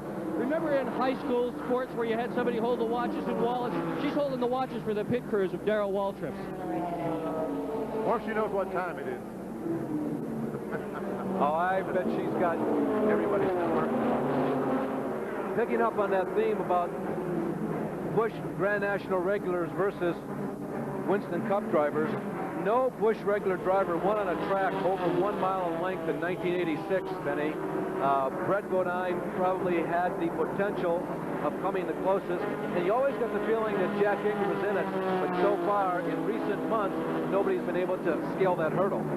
And I tell you, they're not, don't look like they're going to be able to do it today because Brett Bodine today has the best shot. But Jeff Bodine is gain on him right now. We see Donnie Allison's car, the Jersey's machine, being pushed behind the wall. Looks like it's all over for Donnie today. Yeah, that's a disappointment because he's in the midst of what he hopes to be a comeback, and he has been competitive in these cars. He's run in the top 5 at Daytona the last couple of years, and he was right up in the top 10 today, too. What Earnhardt's going to get, there we see Dale Earnhardt. He's the leader of this event. The break that he's going to get is there we see the red car coming off the corner. That's Brett Bodine. The yellow car is Jeff Bodine. When Jeff gets up to Brett, if he has to race with him at all, if he has any problem at all getting by Larry, the race is over.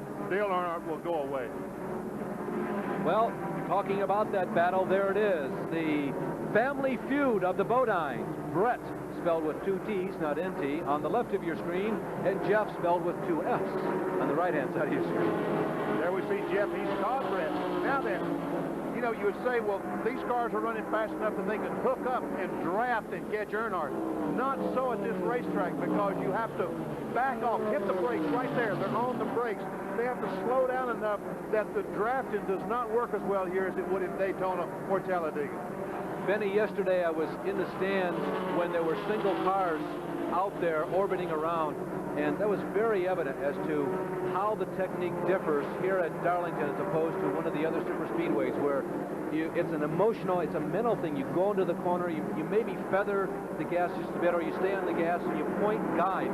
But here at Darlington, you got to touch the brakes, sometimes pound on the brakes, and wrestle the car in, both 1 and 3. You really do. Brett Bodine had a little bit of problem getting through the traffic. Jeff Bodine right on his bumper, giving his brother, not pushing him like you would an Earnhardt or Walter. Very interesting observation, Benny. By the way, 128 laps of 147 are now down, so about 20 laps to go, and Dick Bergman has another thought. Well, the thought I have is we're just about to talk to Donnie Allison as he climbs out of his car. He's in the garage area. Donnie, what happened to put you out today? Well, I had a tire equalizer that last pit stop, and I went back to running. The car was really good, and I don't know, broke a valve spring or something. Judge was really running good, too. But the engine's gone. Yeah, we'll be there.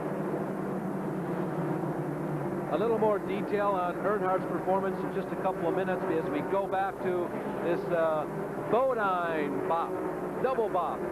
Brett, Jeff, trading each other's glances in the rearview mirror right now. Jeff, it looks like if he's going to get around Brother Brett, it's going to have to be going in low into 1 or into 3. Bodine, the Brett Bodine car has the V6, the Jeff Bodine car has the V8. And if I'm not mistaken, these engines come from the same place. B&R engines up in Winston-Salem, North Carolina. It really is an interesting study in contrast, the way these two drivers deal with each other on the speedway as compared to the way they would deal with somebody else. There is Darrell Waltrip, who's kind of lying in wait in the bushes, but here comes maybe that move going into 1. I mentioned it about a lap ago. Can Jeff Bodine get it done? He goes to the low side. Brother Brett gives him just enough room. Not anything extra. He holds his line. Now that is door handle to door handle. Door handle to door handle. Brett Bodine, the V6 pulls him a little bit down the back straightaway, but not enough. Now, Jeff should just charge on in the corner. Yes, he does. Brett backs off. And look, Darrell Waltrip has caught them. They ran through this corner, one corner side by side. Darrell Waltrip is now right on their bumper. It was worth about 15 car lengths, Benny, because they were side by side for maybe 3 seconds. Exactly. So Jeff Bodine ends a long, agonizing climb, a Mount Everest-type journey, as he finally claws himself up into the number 2 position. Now in the closing stages of this race, Brett Bodine has just been passed by brother Jeff Bodine, but can either of them catch Dale Earnhardt?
The Darlington International Raceway, it's not just a racetrack, it is an emotion. There's the leaders, are the leaders late in the race here. Earnhardt, Jeff Bodine, Brett Bodine, that just changed. Waltrip is 4th, and Harry Gant has worked his way up into 5th, but it's not a challenging position. 6 through 10, Champ Jack Ingram, Ken Bouchard, Bobby Allison, Ed Barrier, who's had a strong race in the top 10, and Morgan Shepherd, though he lost a lap early in the race, has been able to hold on for 10th. We'll be back.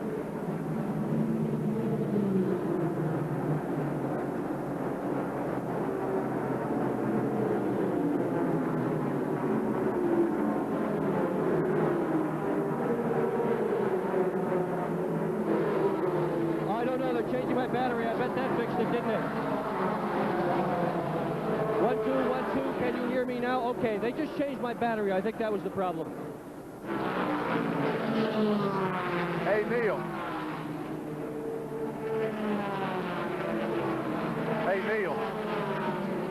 Let's promo the special speed week tonight, or what's it called? Okay, I'm going to have to run you pretty quick.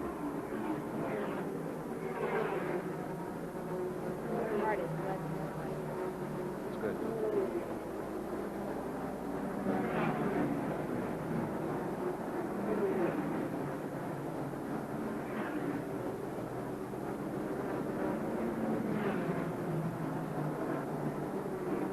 Well, the first half of this race was like a couple of frogs playing leapfrog as Earnhardt and Jeff Bodine jumped back and forth from the lead. But since lap 99, that man right there, Dale Earnhardt, has led every single lap. He is now almost 5 seconds in the lead with less than 10 laps to go in today's race. There is second place, Jeff Bodine. He has developed a little bit of a cushion between himself and third and fourth running. The third running car is his brother Brett, and fourth is Darrell Earnhardt. He has been a factor. Fourth is Darrell Waltrip. Fourth is Darrell Waltrip. He has been a factor, Benny, Waltrip that is, but not quite as much of a factor as I thought he might be. Well, he was a factor earlier on, but Earnhardt made a beautiful, beautiful move earlier on when he didn't hit this last caution flag. All the cars pitted. He stayed on the racetrack, and with that clean racetrack in front of him, he was able to use that to his advantage and just pull away from the would-be contenders. 140 laps officially are in the books as Dale Earnhardt scoots around the high side of the number 02 car, the Berksmobile, running here in the latter stages of the Busch Grand National event at Darlington.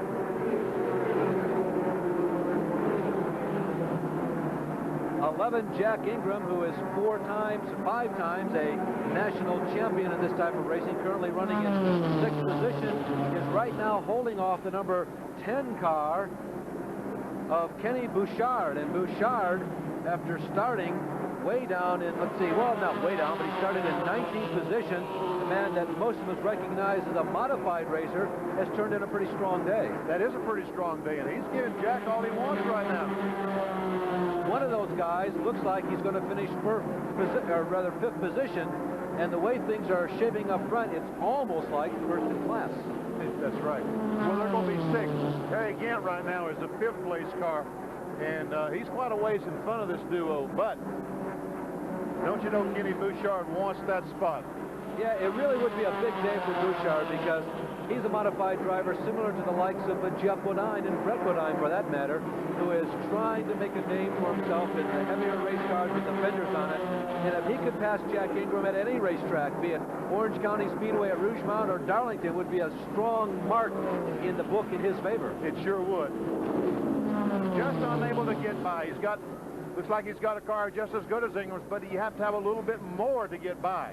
And there's Bobby Allison just waiting for one of these guys to make a mistake. Now, it's unlikely that Ingram make a mistake, and the way Bouchard is running today, that too is unlikely, but Allison is right there, and things can happen very quickly at this racetrack. We commented 2 abreast for 3 seconds and 15 car lengths. Here's a slower car that just might be the thing that's going to...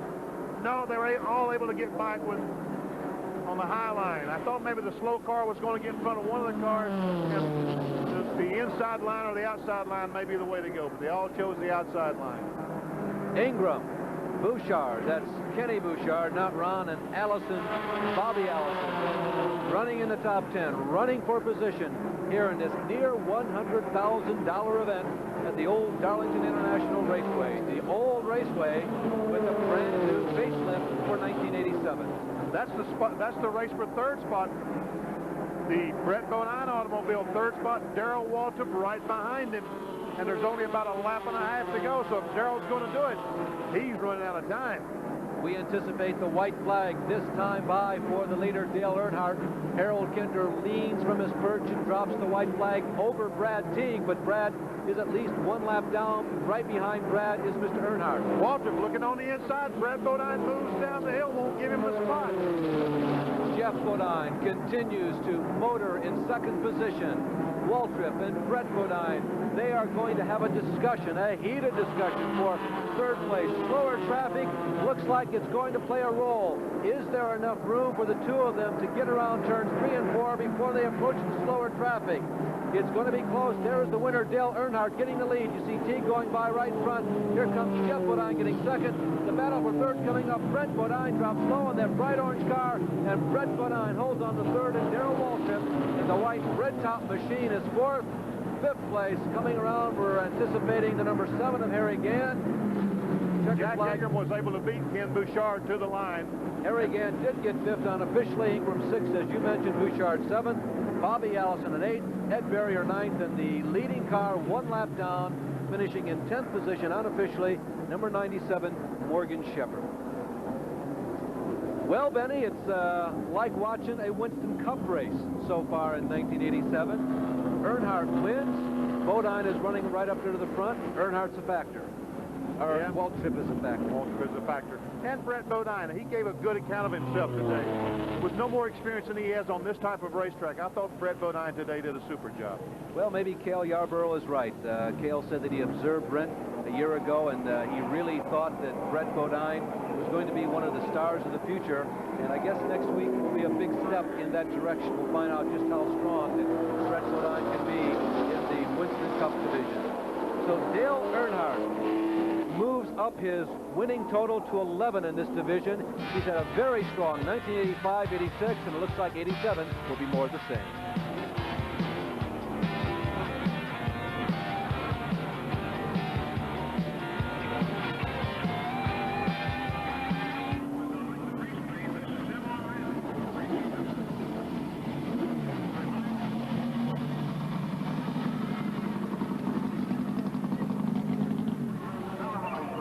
Yeah.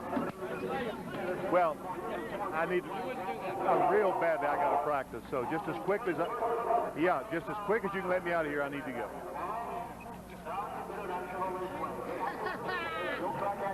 Super job, Dan.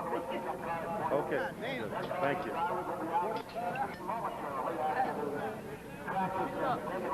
Give me a time to beat, please. Yeah. Right. That was a good point. Oh, Conrad.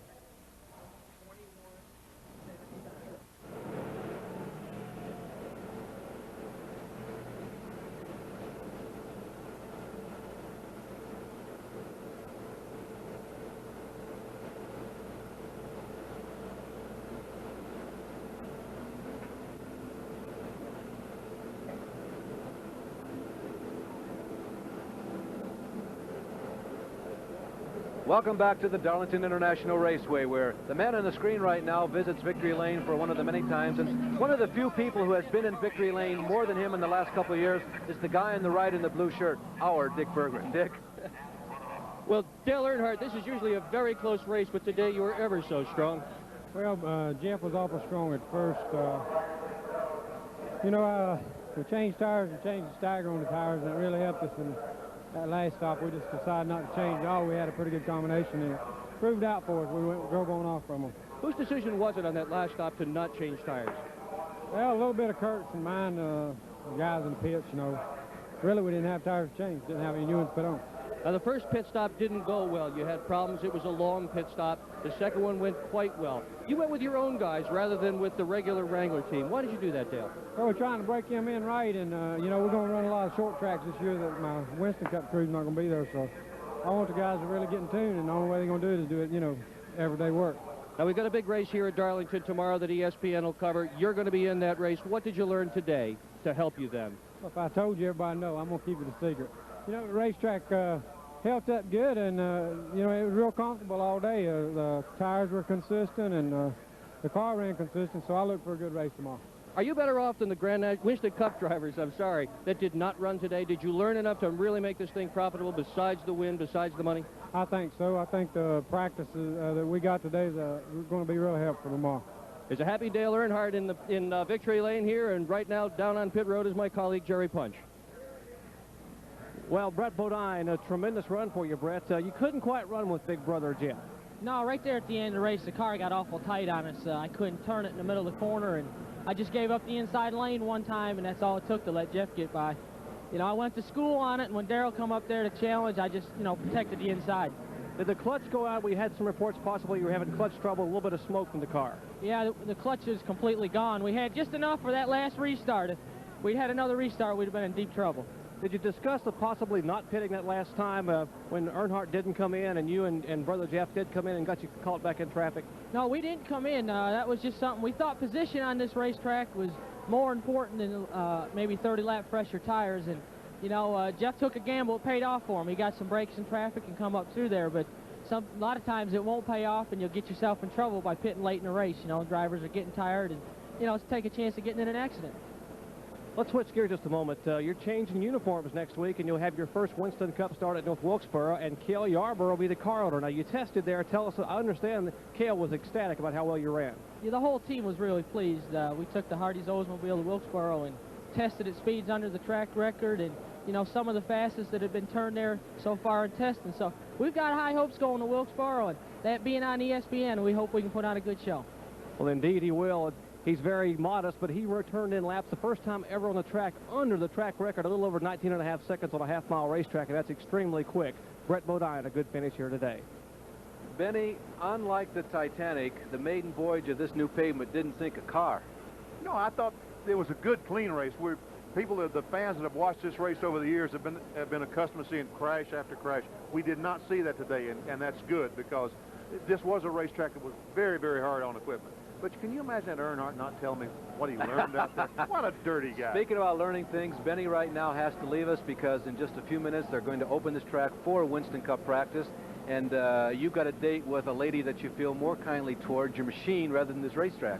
Yeah, the machine has been very good to me this year, and who knows what this racetrack's going to do for me. And Benny, you were telling me earlier you have still a lot of work to do. The new pavement really has, I guess, presented some surprises. It has. We just have not been able to get around the racetrack the way that the other cars are. We're not as competitive as some of the cars right now. Earnhardt being the most competitive car, and judged on that, we're a little bit off. So we got to go try to find it. Benny, thanks for taking time out to help us today, and go south from here, from the booth here in the sky, and learn some stuff. Thanks, Larry. Okay. So Dale Earnhardt has picked up where he left off, I guess, in 1986 when he forays into the Grand National Busch Series. He seems to win, and he did it again today.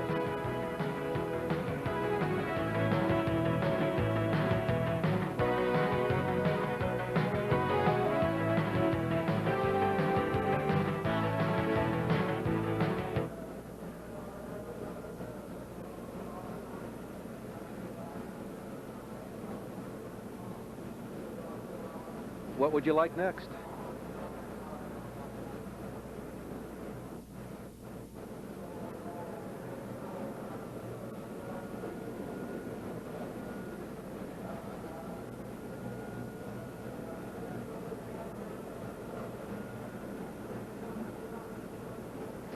Okay.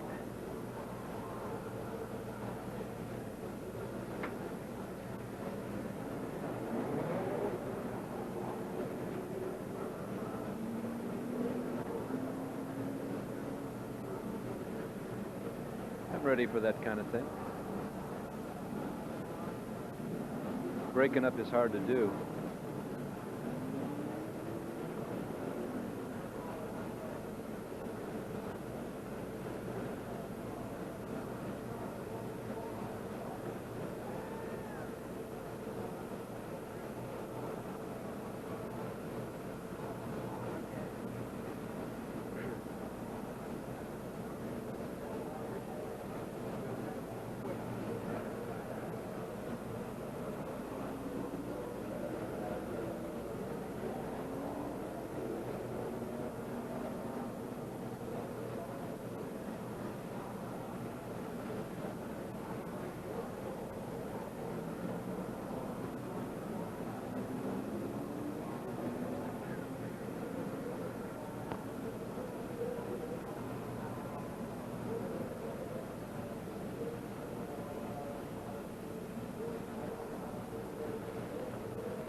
Well, Dale Earnhardt joins Jeff Bodine, Brad Teague, and Jack Ingram as the winners of 4 different Busch Grand National races so far in 1987. One of the stalwarts of this type of racing used to be Harry Gant.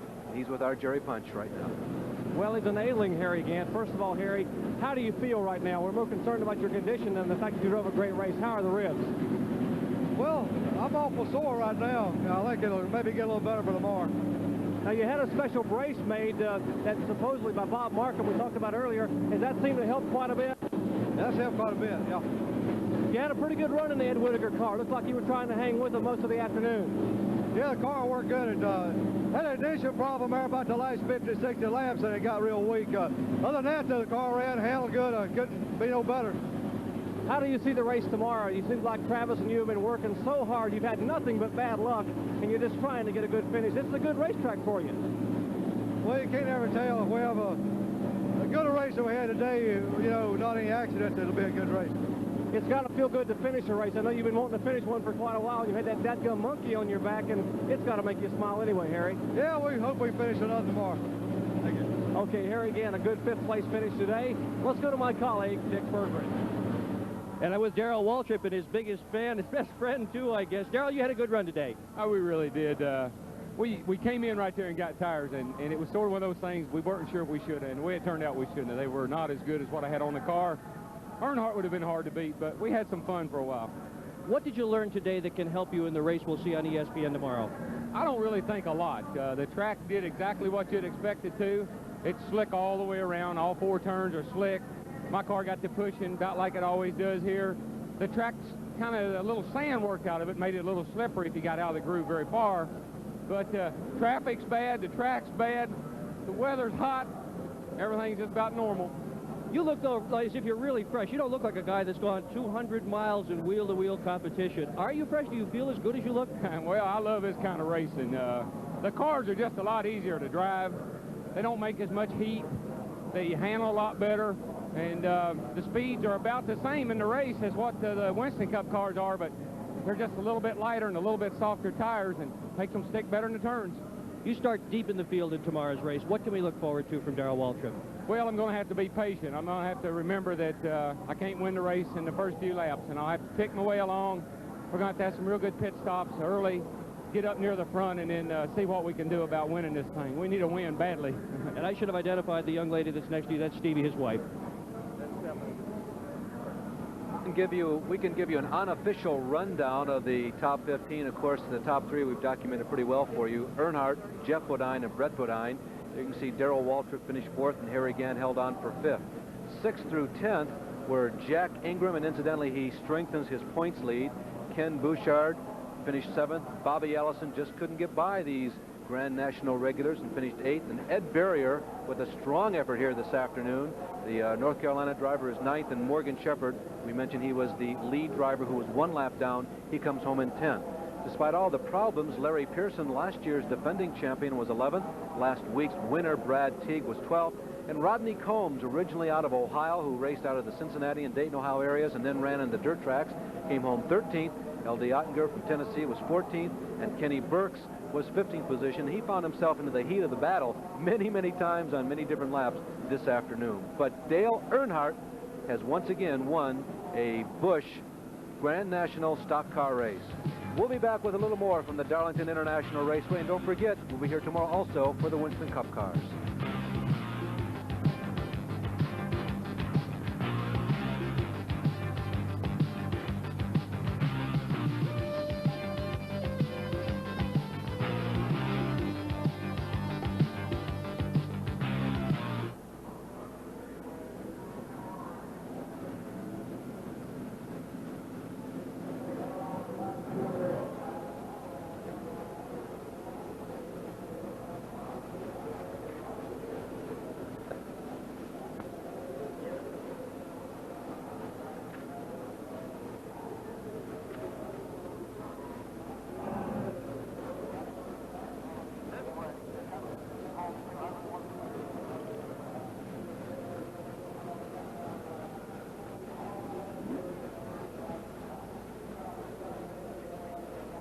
Don't know. Might need it. Thank you.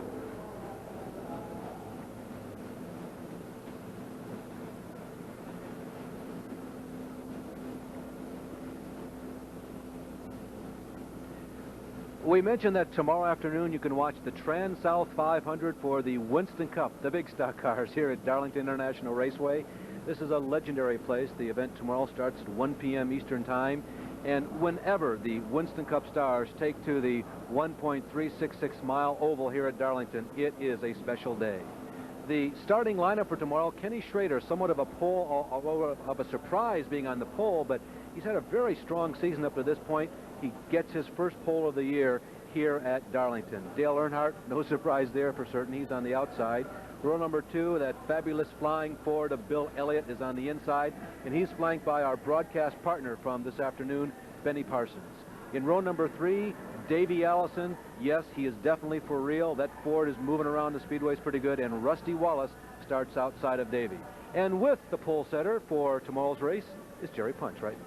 Well, this 31-year-old fit Missouri driver will lead them to the green tomorrow at 1 o'clock. And Kenny, first of all, congratulations on your first ever Winston Cup pole. Well, we thank you very much. You know, your first one's special, but to get it here at Darlington, that made it a little extra special. What has happened to the team this year? They've just come around tremendously. I know you've added some new people, and Junie Dunleavy, you've got a little bit of a different money involvement with sponsorship, but winning a qualifier at Daytona when you beat Bill Elliott, you've had a day's work, and a pole here, you guys have really got it hooked up.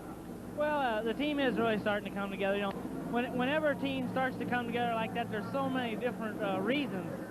Basically, though, just the big ones is we back with Red Baron. We've got a budget, substantial budget increase, and it's 2 years in a row we've had a good budget to work with. And the addition of Bob Johnson as a crew chief has been a tremendous help. We've been able to hire more full-time people in the shop. That makes my job a lot easier, knowing that if we wreck one of these things, there's money and personnel back at the shop to put it back together. So, you know, I can drive the car harder. So, just everything's gelling together. Now, what about tomorrow? You and a number of the Winston Cup regulars were on top of the trucks here watching this 200-mile Busch Grand National race. What did you see in this race that you can apply to tomorrow? You weren't on the racetrack, but you probably saw a lot of people working traffic. Anything in particular you may have learned? Well, you know, the track, even with the new pavement, it's the same old Darlington. The traffic's a big factor. You have the same